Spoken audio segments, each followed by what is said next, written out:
I recognize the member for Fyzabad.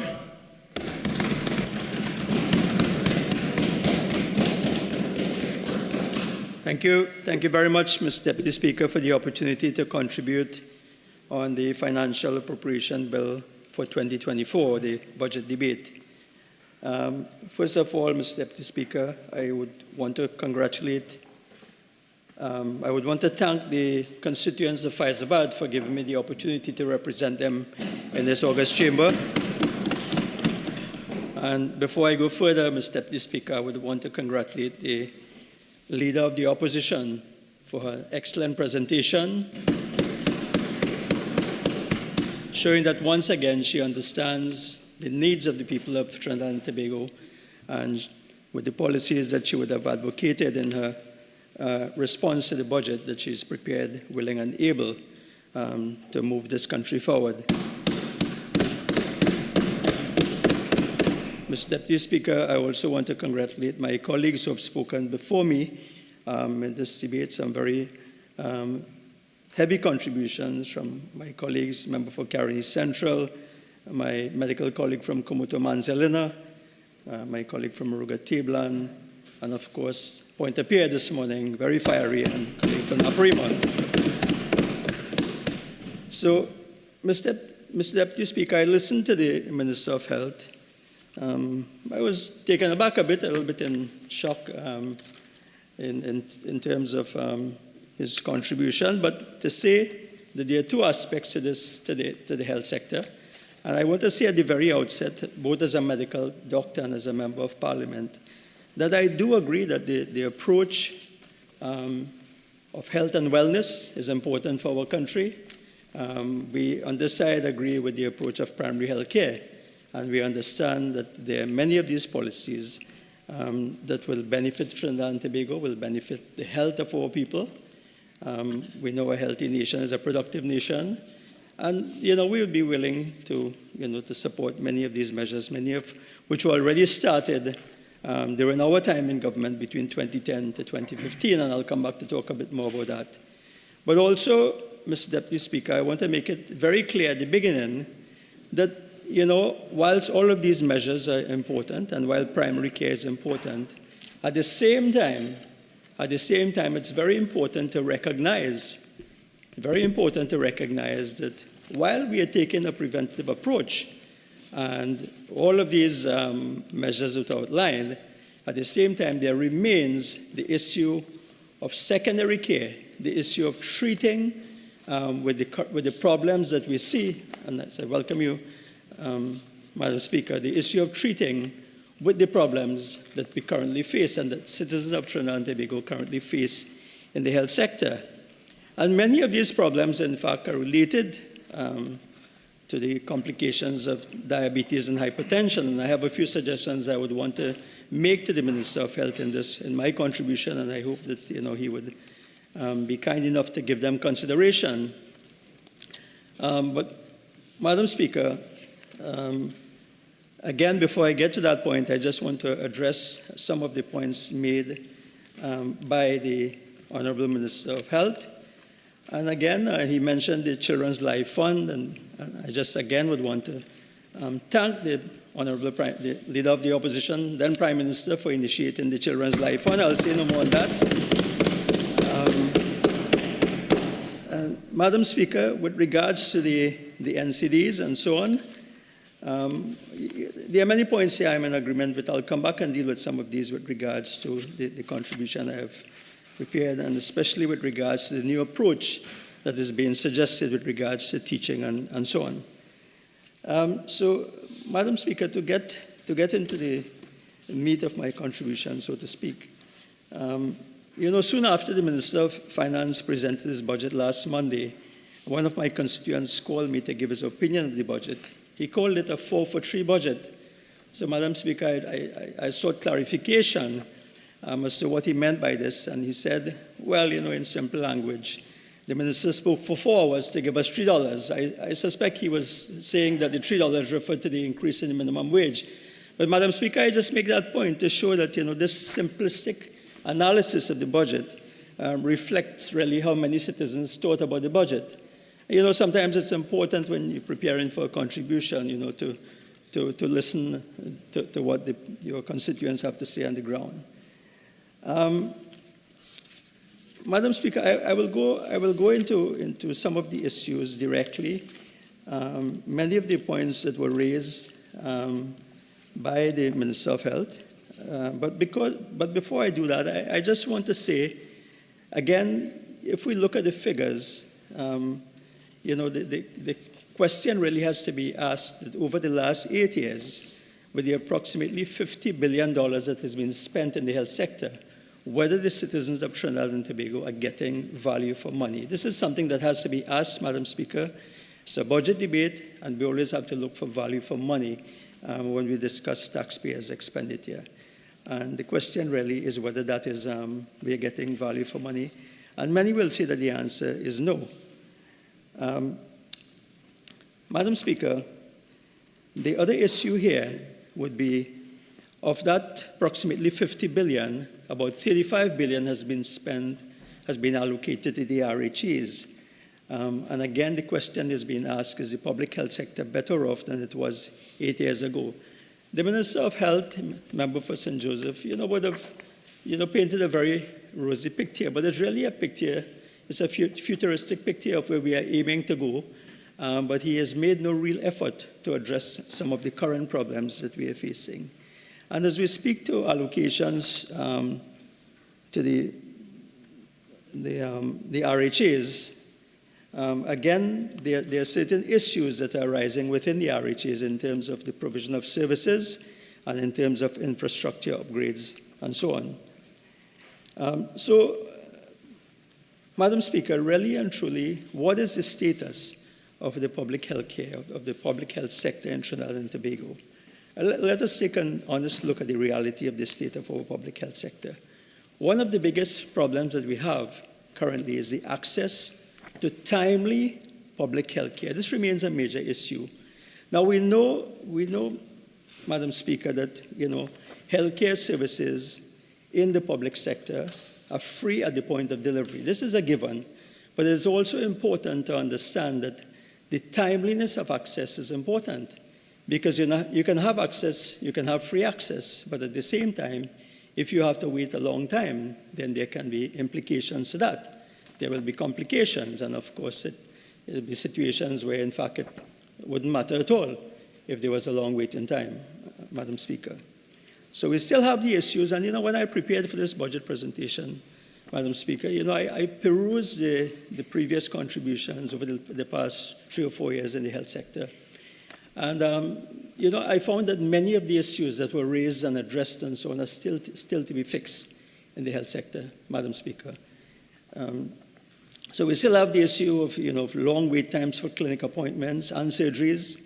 And if you have constituents who come to my office on a daily basis begging, you know, for help in this regard, you know, admittedly, the Minister of Health, I must say, will assist in some instances when I send requests. But the question that has to be asked is, what happens to the other patients in the meantime, especially those who cannot access private health care? So we still have an issue with long waiting times to see a doctor in accident and emergency departments, to get a bed in our public hospitals sometimes, to get a CT, an MRI, and ultrasound investigations. And even, Madam Speaker, when the patients do get these investigations, you have a situation where it takes a long time to get the reports. And this is an important factor that I thought the member for St. Joseph would have addressed, because it's no point you getting an investigation and then you get the result 2 months, 3 months later. It doesn't make any difference at that point in time. And therefore, this is something that has to be addressed, and especially with the promise of this government to include and incorporate technology, this is something that can be done in terms of reading MRIs and CT and generating reports and so on. And of course, we have the issue of getting outpatient clinic appointments and getting surgeries, a long waiting time for that. And again, that has come out of the COVID pandemic in terms of the promise. You know, we were told that there was a parallel healthcare system, Madam Speaker, when in truth and in fact, there wasn't a parallel healthcare system. What we are seeing right now in the health sector is the chronic disease depth, which was outlined by the Simongal report. And I believe this is what the government needs to address in a very serious way. Madam Speaker, the other issue that still remains with us is the issue of the shortage of drugs and supplies. This seems to be a recurrent problem. And one of the things that I've raised in this Parliament with regards to drugs and supplies, Madam Speaker, there is a particular line item in the budget, which I look at very carefully every time the budget is presented. And one cannot help but notice that, Madam Speaker, from a high of 617 million allocated in 2015 under this line item, this dropped to 252 million in 2022. And despite all of the attempted explanations to explain why there was this decrease, I am still not satisfied that this amount, this big difference, was supplemented over the years from especially from 2020 when that big drop was noticed. I'm happy to see that, in the figure for 2024, according to the budget documents, is now back to 574 million. Closer, not quite there, but closer to what it was in 2015 of 617 million. But I just want to ask, Madam Speaker, whether this substantial increase now is to pay for the much needed drugs and other related materials and supplies. In fact, I want to ask as well whether with this increased allocation, the public can now expect to have available a new diabetic medication for SIGA, which also has a beneficial effect in not only lowering your blood pressure, but giving good heart and kidney protection, something which the Minister was speaking about. And Madam Speaker, I also want to ask whether with this increase in the allocation, whether renal dialysis patients will have access to a drug called Zemplar, Z-E-M-P-L-A-R, which has bone protecting effect. And I'll come back and talk a little bit about renal dialysis and chronic kidney disease, Madam Speaker. And I really hope that this allocation will be to add new drugs to the health sector, make it available for patients as opposed to servicing new loans. But I guess we'll find that out soon enough in this next stage of this debate, Madam Speaker, in the Standing Finance Committee stage.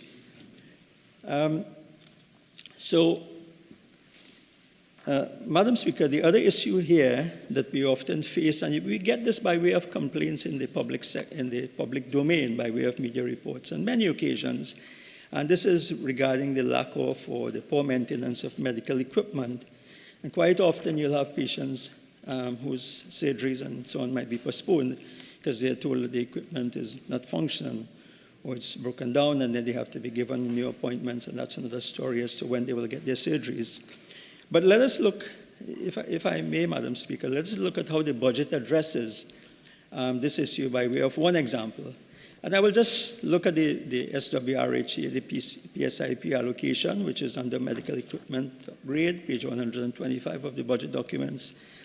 And I see here the replacement of 2 C-arms for occupational therapy, 3 blood gas machines, 2 operating tables, and 20 vital signs monitors. Madam Speaker, as one who has practiced in the public health sector for over 20 years, I'm always happy to see allocations for new equipment and upgraded equipment in the budget.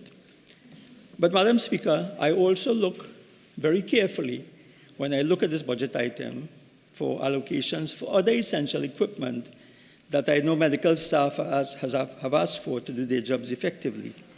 And I want to speak here specifically of the issue of something called the phaco emulsification machines, Madam Speaker. We call it a phaco machine for short. And these are required to do cataract surgery. Now, the Minister spoke a whole lot about the complications of diabetes and so on, and what the government intends to do to prevent the complications of diabetes. But, Madam Speaker, cataracts is one of the issues that occur in the elderly. It is something that needs to be treated. And, there was no mention at all made of how the Minister and how the government intends to deal with the backlog of cataract surgery. And I speak only here of the backlog at San Fernando General Hospital in the SWRHA. If you were to just take that example, Madam Speaker, because from a newspaper report, and I can quote here, this is the 1st of July, 2023, the Trinidad Guardian, Cataract surgeries halted at San Fernando General Hospital, and it tells us at that time of 200 patients who have been awaiting surgery, and surgeries were suspended because the issue has been that the two phaco machines, these are the machines that are important in terms of doing the cataract surgery to replace the lens. Those two machines are old, they're broken down, and the SWRHA is in the process of trying to procure new machines. In the meantime, the old machines were repaired. The doctors found they were not satisfactory or safe, Madam Speaker, and the doctors are entitled to not perform surgery if the machine is not safe and can endanger lives. But anyway, Madam Speaker, the point is that the tender was issued by the SWRHA for two phaco machines with a deadline of August 25th. We are now in October, and my information is that cataract surgeries have not yet resumed at San Fernando, which means that there's a backlog of cataract surgery. So the minister comes here and says, that, okay, fine, he wants to address the issues, of the complications of diabetes, but yet here we are seeing a situation where what needs to be done in terms of providing the resources is not being done. Now, the other thing that is of concern to me here, Madam Speaker, is that, in addition to asking what is the status of the tender for these two machines, I want to ask here, is it true that stakeholders at the San Fernando General Hospital are being asked to modify the specifications of this critical piece of equipment to facilitate a particular supplier? This is what I've been told, Madam Speaker. I am being told, reliably informed, that the delay in procurement of these two machines is because this is what is happening. So I just throw this out, for an answer, Madam Speaker, because, and if I look at the SWRHA PSIP allocation, I see no mention of a phaco machine under the PSIP for SWRHA. So I'm taking it that the Ministry of Health is taking it upon itself to procure these two machines and then disperse it to the RHA. But I leave that there, Madam Speaker. That is something that, that I hope can be answered in the fullness of the debate or otherwise. And I trust that the member for St. Joseph will find a solution to this problem, and very soon those patients who are waiting for the cataract surgery, that service can be resumed and those patients will get their surgeries, Madam Speaker. So I will leave that there and I will move on. So, Madam Speaker, whilst patients are waiting for this piece of equipment to be procured, what are the recourses there from the budgetary point of view, from the allocation? What are the accesses the Ministry of Health have to deal with this? Well, there are a couple of programs available to the ministry and the minister, Madam Speaker, and I speak of something called the External Patient Program. There's something called the Waiting List Initiative, and there's something called the Medical Treatment of Nationals in Institutions. These are all budget items for which allocations are made by the Minister of Finance annually that allows and gives the Ministry of Health and the Minister of Health the leeway to deal with situations like this. In fact, this is why the External Patient Program was developed under the People's Partnership Government, just for situations like this, Madam Speaker, so that you can outsource some of these procedures in a situation where the equipment is being procured and so on. So to what extent, I have to ask, have these programs been used to bring relief to patients waiting on cataract and other surgeries? So let's look at this then, Madam Speaker. Has this program been used? Let us look. And it is very worrisome here, Madam Speaker. If I just throw one example, out of an estimate of 9.7 million, which was allocated in financial 2023 for this program, I'm taking the waiting list for surgery as an example, only 700,000 was spent. I had to read that twice, Madam Speaker, in the book. The books are saying, these books provided by the Minister of Finance and the Ministry of Finance and the government, that out of an allocated 9.7 million in financial 2023, only 700,000 was spent. So the question has to be asked. You have patients waiting on surgery, but you've only spent $700,000 out of $9.7 million. So what happened to the long list of patients awaiting surgery? Why was this relatively small amount spent in 2023? Is it that the funding was not released by the Ministry of Finance, Madam Speaker, I ask? Was it a capacity issue? Was it some procurement issue with private providers? So I think, Madam Speaker, the Minister of Health, the member for St. Joseph, owes it to the population to explain to his ministry, while you have so many patients waiting for surgery, why his ministry was only able to spend $700,000 out of the $9.7 million, while those were left suffering for surgery. And that's just an example, Madam Speaker. I leave that there. Madam Speaker, the member for St. Joseph again spoke of all the nice programs and policies that his government was proposing. But of course, all of these programs will require staffing, Madam Speaker. And again, I come to the issue of staff because this is an ongoing problem. This is something that creates a situation. Nothing can be done without the adequate and proper staffing, Madam Speaker. I will not go into the issue of nurses. I know my very experienced colleague, member for Komoto Manzaland, dealt with some of the issues with regards to nursing shortages. But I just want to point out, Madam Speaker, and refer to a special report of the Auditor General of the Republic of Trinidad and Tobago, which examined the performance of this government in the health sector between 2016 to 2021 with regards to our progress towards SDG Goal 3 Target D. Basically, that is really to look at how we were looking at treating with mortality from NCDs and so on. And I will not go into detail in the brief there, Madam Speaker, but just to say, Madam Speaker, that a key finding of this report was this. The key finding was that the provision of human resources needs strengthening to meet the demands of the public healthcare system. This is what this special report found. This report was done in conjunction with the WHO and the Ministry of Health. And in fact, one of the worrying things about this is that the WHO recommendation in terms of staffing, and we have to look at staffing per 1,000 of population, this is how it's compared internationally. The WHO recommendation is 4.45 doctors and nurses and midwives per 1,000 population. And Madam Speaker, it is very worrying to know that at that point in time, up to 2021, and I'm sure it's no better now, that in our situation, we have a ratio of 1 doctor, 1 nurse, and 1 midwife per 1,000 population. So it speaks, Madam Speaker, to the tremendous challenge that we have in terms of providing staffing.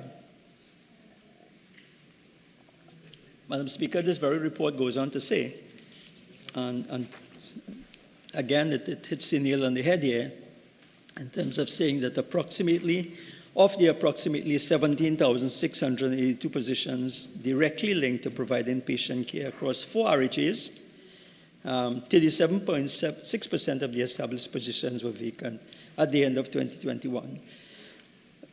So, Madam Speaker, the question really, and again, one would have expected and hoped that the Honourable Member for St. Joseph would have come with some sort of plan to tell us about what the government was going to do to address this shortage in the health sector. Let me just examine this a little bit further, Madam Speaker. And I want to use data which was provided by way of written answer to recent questions posed in this very Parliament, Madam Speaker. So it is information from the Ministry of Health, from the Minister's own ministry. So if we look at the positions, let's look at the hospitals. Let's look at the Arima Hospital and the Point Fortin Hospital. New hospitals which the population now has access to. But the question is whether the services that the population expects is being provided. Some of these figures were already mentioned by the Leader of the Opposition in her contribution with regards to doctors and nurses. But what about other situations, Madam Speaker? If we just look at the Arima Hospital, for example, if you look at positions for radiology, 59 on the establishment, only 35 filled. Laboratory, 79 on the establishment, only 25 filled. Supply chain management, 6 on the establishment, 2 filled. Quality improvement, 9 on the establishment, 0 filled. HR and finance and so on. And if we look all across, we see that there's quite a deficit in terms of the staffing, not only for doctors and nurses, but all the support and ancillary staff that is required to provide a proper service. Madam Speaker, the Minister alluded to primary health care. Again, I want to say that, we on this side, we support the initiative of primary health care. We understand it's important. But talking about it is not going to make it happen, Madam Speaker. And again, if we look, this is another question. I have the written answer here, which is provided. Question to the Minister of Health. And this question asks for a breakdown of staffing by different RHAs. And when I looked at the answers here, and I looked at the Minister's contribution, and, very airy-fairy, and, asking the population and so on to engage and, to embrace the ideas and so on, all commendable. But then what happens when we look at the reality? And again, I'll just quote examples. It's a big, voluminous document. It's available, it's laid in the Parliament by way of answer to a written question, a written response. And if we take, for example, the Eastern Regional Health Authority, and we look at the category of district nurse, we see that of 45 positions, only 30 are filled. Why do I choose district nurse? Because these nurses are very important in the primary healthcare setting. MP for Kumoto Manzolina, correct. Yeah, they go out and they look after the patients and so on. Again, and if you go across the answers in this document, Madam Speaker, you will see in some very critical categories, midwives, for example, in the ERHA of 60 positions, only 12 are filled. And if we look at the other RHAs here, there are some very critical positions with regards to how primary health care will happen.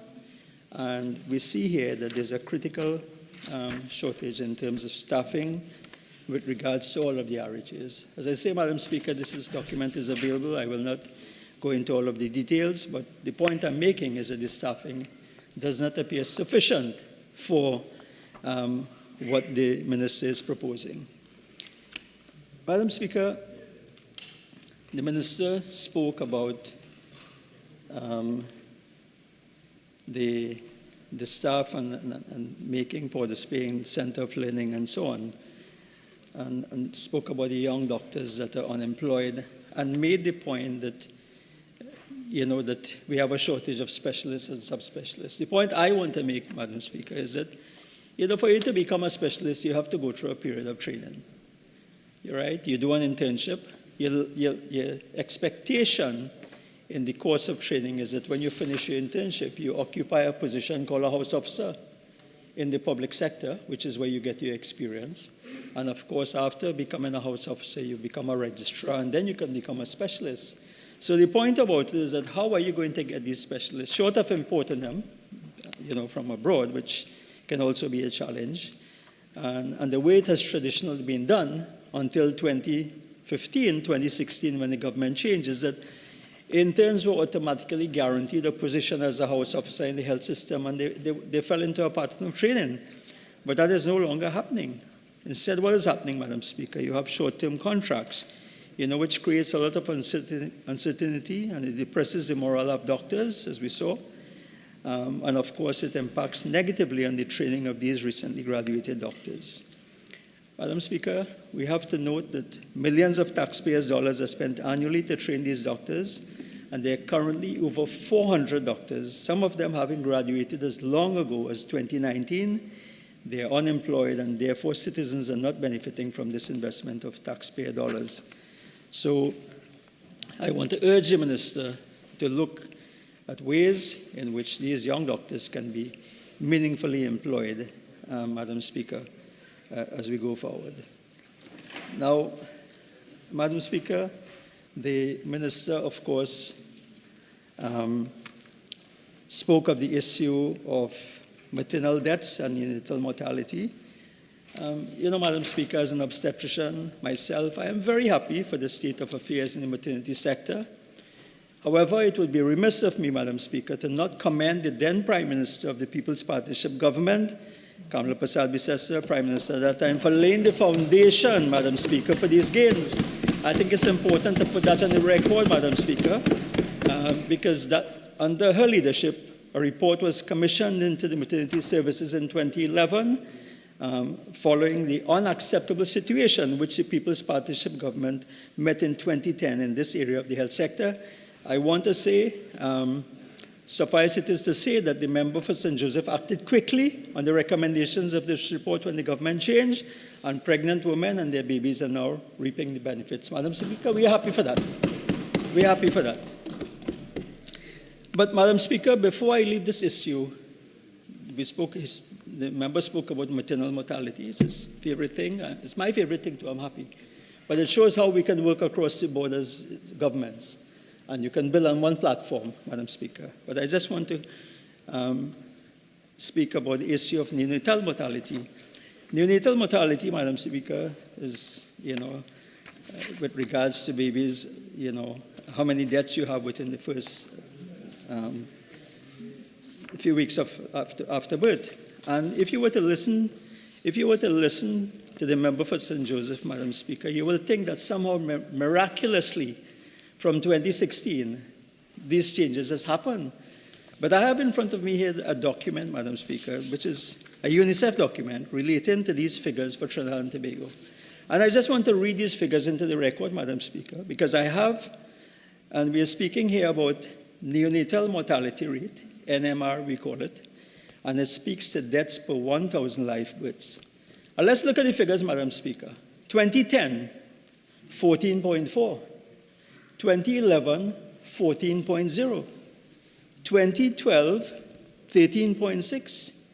2013, 13.2. 2014, 12.8. 2015, 12.4. Madam Speaker, during the years 2010 to 2015, we already see that there was a decrease in neonatal mortality rates. And Madam Speaker, again, that speaks to the measures that was implemented and that started under the People's Partnership Government. And those measures were so good, Madam Speaker, and they were embraced so quickly by the member for St. Joseph that the improvement continued, and I'm happy for that. In 2016, it dropped to 12. So 2015, we left it at 12.4, 2016, 12.0, 2017, 11.7, 2018, 11.3, and so on and so on. So it's come down, and again, that is a sustainable improvement. I'm happy, to say that, Madam Speaker.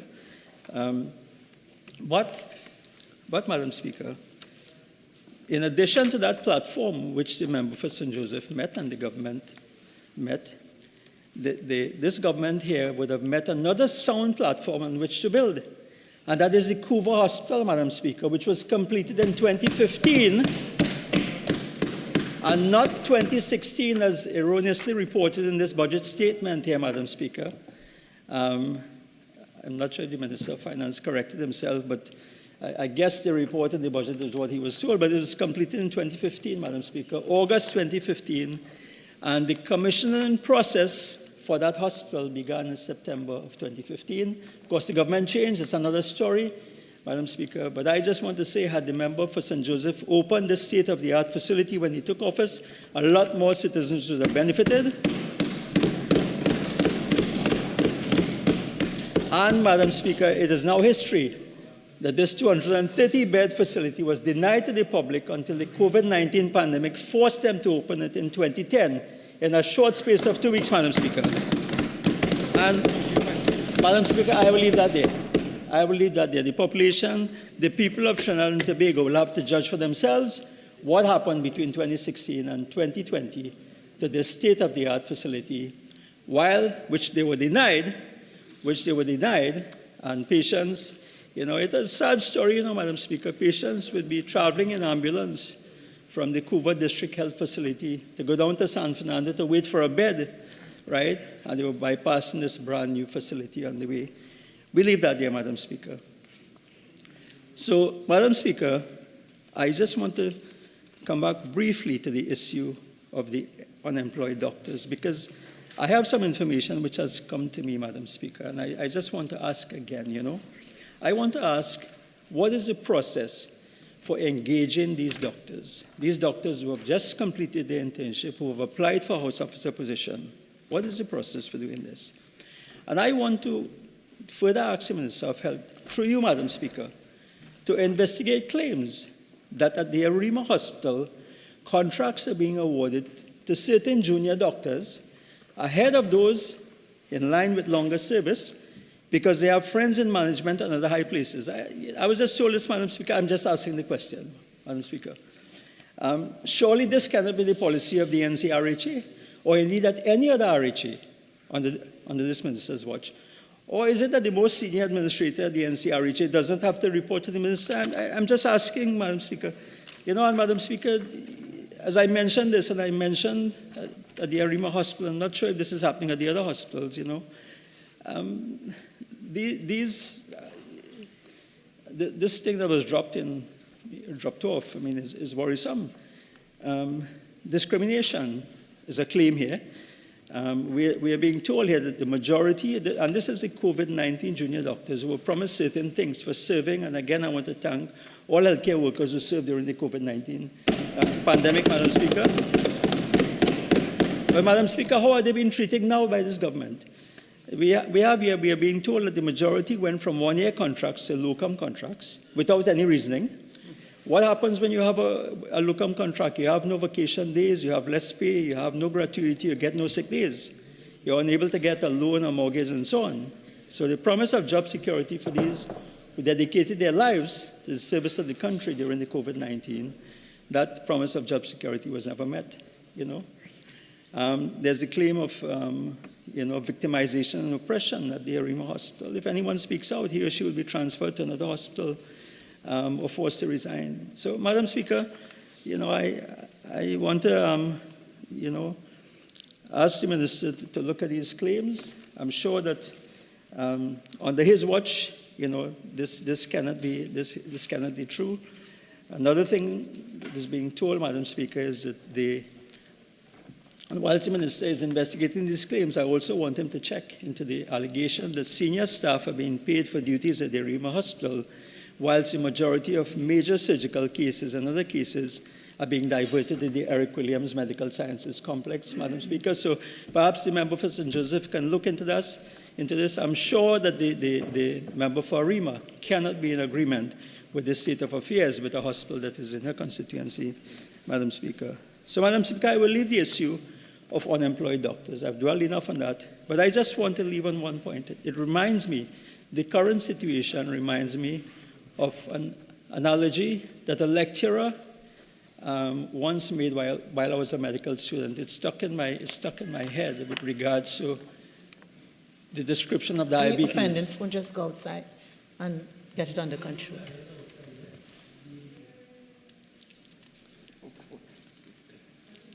So, Madam Speaker, thank you. So, Madam Speaker, the analogy, the definition of diabetes was starvation in the midst of plenty. And we're talking about diabetes here today, Madam Speaker, indulge me. Starvation in the midst of plenty. What does that mean? When you have diabetes, you have a lot of sugar in your blood, but your cells are starved for sugar. So you have starvation in the midst of plenty. So, Madam Speaker, this is exactly what we have in our healthcare system. Madam Speaker, an abundance of unemployed doctors in the country, whilst patients starve for proper healthcare in our public institutions, Madam Speaker. Madam Speaker, I want to come to the issue of governance in the RHAs, because we mentioned, we looked at the allocation in my introduction. I looked at the allocations for the RHAs. There are substantial allocations to the RHAs every year. It amounts to the sum of $4 billion out of the approximately $6 billion that is allocated to the health sector. And I want to speak again to the issue of management and the management issues at the RHAs. But before I go on to that, Madam Speaker, I just want to note an anomaly. Well, I shouldn't say an anomaly. It's something that I have to note here with regards to the allocations.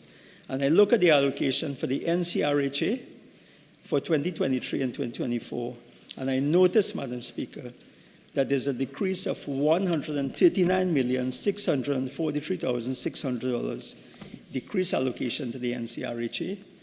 And for the SWRHA, there's a decrease in the allocation for 2024 of $33,399,700. And I just want to ask, again, if it is that you're looking at programs, you're talking about doing this and doing that, Madam Speaker, and you have these decreased allocations to these RHAs, how does that add up? And again, hopefully we'll get some answers at the committee stage of this debate, Madam Speaker. So what do I speak of? I just want to give two examples. And again, this is important because these things affect patients, it affects members of the public, Madam Speaker.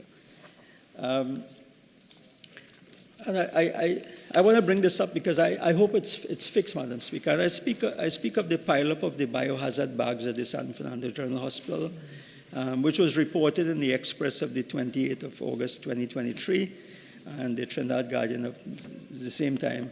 And I want to ask the Minister as to if he can give us an update as to what is the status of the incinerator at the San Fernando Hospital. Because, Madam Speaker, these newspaper report, an appalling situation where you had images of hundreds of bags of rotten biohazard waste lying in the compound of the San Fernando General Hospital. And in a press release, this SWRHA admitted to the problem, Madam Speaker. And their description, the PR person must be well paid because the PR person admitted to this situation where you had a stench, you had bags of all of this stuff accumulating in the compound in full view of the public, Madam Speaker. And what was the explanation, Madam Speaker? This is the explanation. The transient accumulation of waste that occurred due to some transitional staffing issues is currently receiving the attention of the Human Resources Department. Such was the disingenuous comment by the PR person for the SWRHA, who was making light of a very serious situation. But, Madam Speaker, I want to ask, because I noted there was an article in 2014 which spoke of a new medical waste incinerator which was installed at the San Fernando General Hospital. I'm very familiar with it, Madam Speaker. I was there as chairman of the SWRHA when that was installed. But I want to ask the Minister today, is it true that this state-of-the-art incinerator was allowed to fall into disrepair because of a lack of maintenance and failure to purchase parts by the SWRHA over the past few years? Sounds like a familiar thing, Madam Speaker. Neglect, of equipment, then it becomes, situation where it can't be fixed. And I also hope that the Minister will, in some way, explain why the autoclave that was gifted to the government and intended to replace this neglected incinerator has taken over a year to be commissioned. And in truth and in fact, Madam Speaker, whether this new autoclave has been commissioned and is now available to deal with this biohazard and the waste material of the SWRHA. The other issue of governance refers to the NCRHA. I want to draw attention to the power outage at the Eric Williams Medical Sciences Complex, as reported both in the newspaper and confirmed via press release from the Corporate Communications Department of the NCRHA, Madam Speaker. The NCRHA has a very good corporate communications department. I see full-page newspaper ads ever so often, Madam Speaker, highlighting clinics and so on, these walking clinics and so on. Very expensive ads, but one wonders whether this kind of money that is paid for the ads cannot better be used in terms of dealing with issues, real issues within the RHAs, Madam Speaker. So we are seeing here where in July a major power outage was reported at one of the nation's largest hospitals. And by way of a media release from the NCRHA, the public was informed that the situation was caused by a malfunction in transformer As a result, load shedding was required with resultant impact on services. Indeed, Madam Speaker, and this is where I became concerned. Current goal is all right. But when you have to move 8 ICU patients, you have to transfer them from Mount Hope to the Arima Hospital. It's a serious thing, Madam Speaker. To move a patient from ICU to the Arima Hospital because of a power outage, that's a serious thing. Madam Speaker, I am told that, somebody died on that night, and that's currently the subject of a lawsuit. I can't go into that further, Madam Speaker. But you're talking about a situation where a hospital, you have the power supply, an issue like this. And in addition to that, Madam Speaker, a number of patients had their renal dialysis curtailed on that day. Several major elective surgeries were postponed because of a power outage. So, Madam Speaker, I want to ask whether the member for St. Joseph has received the incident report on this particular incident, Madam Speaker. But, rather than wait for the minister, I looked at the budget document for an answer, Madam Speaker. All these. Honourable Member for Fyzabad, the original time is now spent. You're entitled to 10 more minutes to complete your presentation, if you wish. Thank you, Madam Speaker.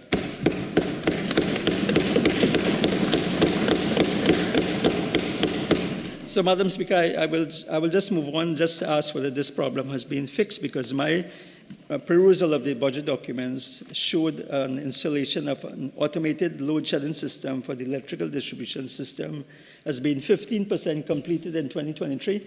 But of note, Madam Speaker, is that in the 2024 budget, nothing is mentioned of this automated load shedding system at the Eric Williams Medical Sciences Complex. 15% completed in 2023, nothing in 2024. There's a kind of magical gap there, Madam Speaker, that perhaps, again, we might get some kind of answer at the next stage of this debate.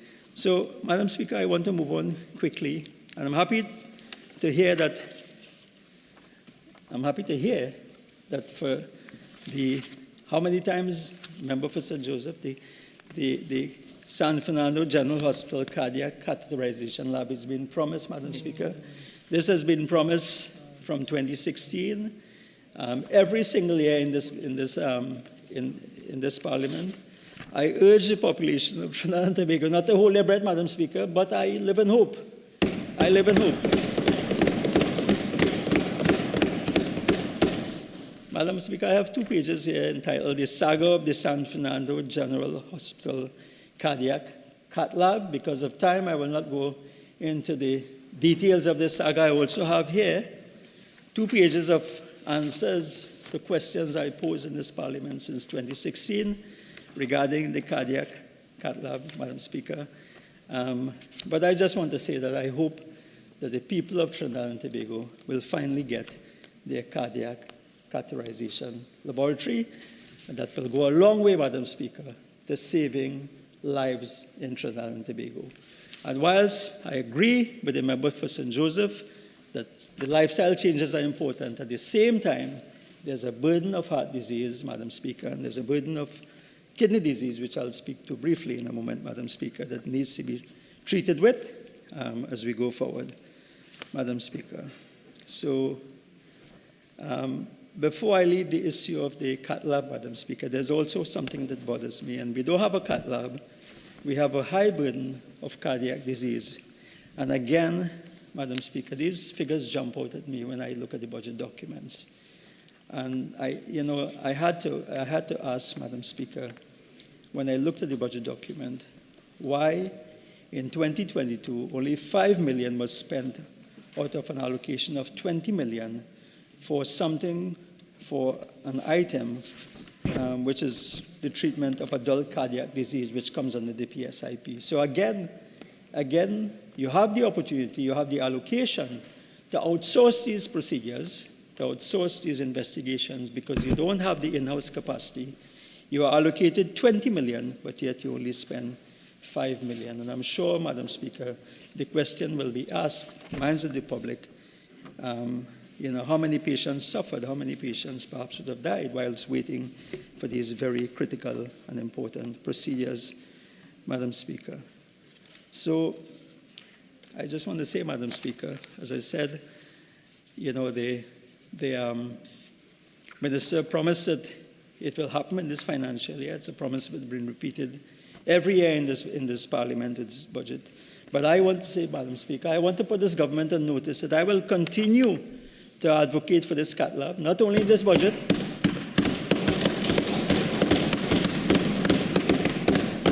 but in the mid-year review of this budget, Madam Speaker, I will continue to advocate for this, Madam Speaker.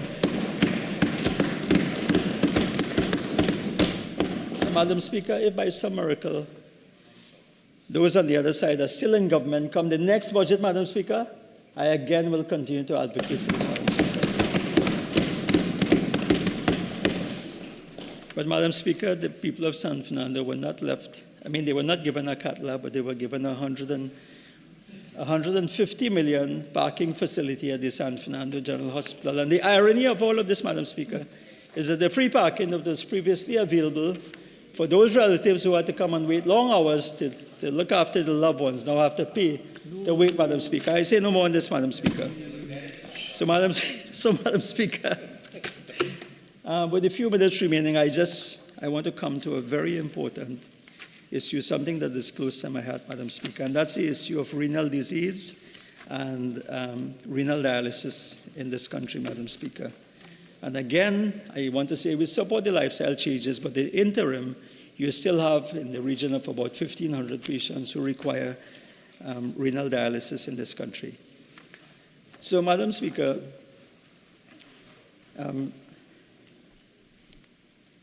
again, I have to agree with the member for St. Joseph, who in a post-budget televised program noted that the NCD burden on this country is $6 billion when you look at the expenditure, plus direct expenditure, plus the indirect cost of the lack of productivity. So I think it's important that all measures to treat with this are dealt with. So I am with the government on this issue. We are on the side, we are in the government with this issue, Madam Speaker. And I'm very passionate about this, Madam Speaker, in terms of doing our bit to treat with the NCD burden. You know, Madam Speaker, I'm 65 years old. At this age, there are very few things which can excite me, Madam Speaker. I've seen a whole lot, I've done a whole lot. But you know, Madam Speaker, the issue, Member for St. Joseph, of treating with NCDs, I'm on board with you for this, you know. I am on board with you. Because you see, this speaks to my heart, Madam Speaker. 40 years ago, I had to make a choice between becoming an obstetrician and gynecologist or becoming a public health specialist, Madam Speaker. I chose the previous, I'm very happy, I'm very satisfied for the 40 years of practice as an OB-GYN, but I'm excited about public health aspects, because it gives you a chance to treat with the whole population,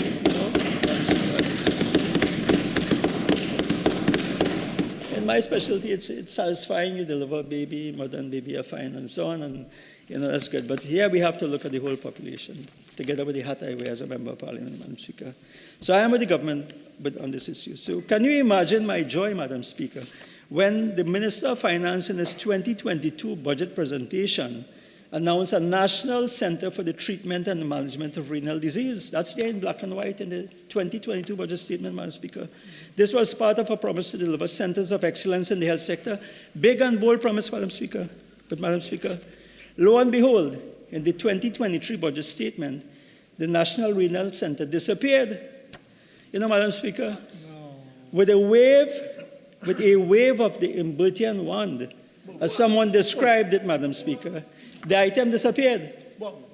But unlike the recurring decimals of the TTRA, the Property Tax, the Gaming Commission, and so many others, this budget item is yet to reappear, Madam Speaker. Madam Speaker, this is a sad blow. This is a sad blow for those who suffer with chronic renal failure and require renal dialysis, and comprehensive care, Madam Speaker. Madam Speaker, I want to speak briefly about the special program called renal dialysis, which is in the PSIP, Madam Speaker. And, again, I want to ask a question. Because this weekend, Madam Speaker, as we speak about kidney disease and renal dialysis, Madam Speaker, there's a very sad situation which occurred, Member for St. Joseph, at the San Fernando General Hospital this weekend, where on Saturday night, a 49-year-old young, I should say 49 years young woman with renal failure was admitted to San Fernando Hospital. In the evening, after hours, required something called emergency renal dialysis.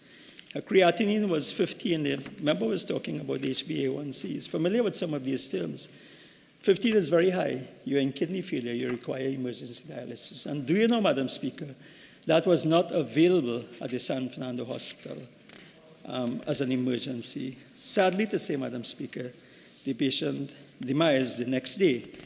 I'm not saying that that was the only reason for the demise, but Madam Speaker, I'm asking the member for St. Joseph to ask those in charge at the SWRHE, and I can't speak for the other regions, why it is, with so much expenditure in the health sector, that that facility is not available to patients on an emergency basis. And I think that is something that the minister should look at, Madam Speaker. So, Madam Speaker, I just want to close because we have a lot, there's a lot in the public domain about the renal dialysis, but I also want to ask about the state of our renal transplantation service. Because, Madam Speaker, the ultimate cure for many with end-stage renal failure is a kidney transplant. And you know, Madam Speaker, I just want to quote. Have about 30 seconds left. Oh, thank you very much, Madam Speaker. I just want to say that I want to encourage all citizens to look at this article in today's Express, Save a Life, Become an Organ Donor, with regards to becoming a donor, and signing up for the donor transplant program, Madam Speaker. With those few words, I thank you very much.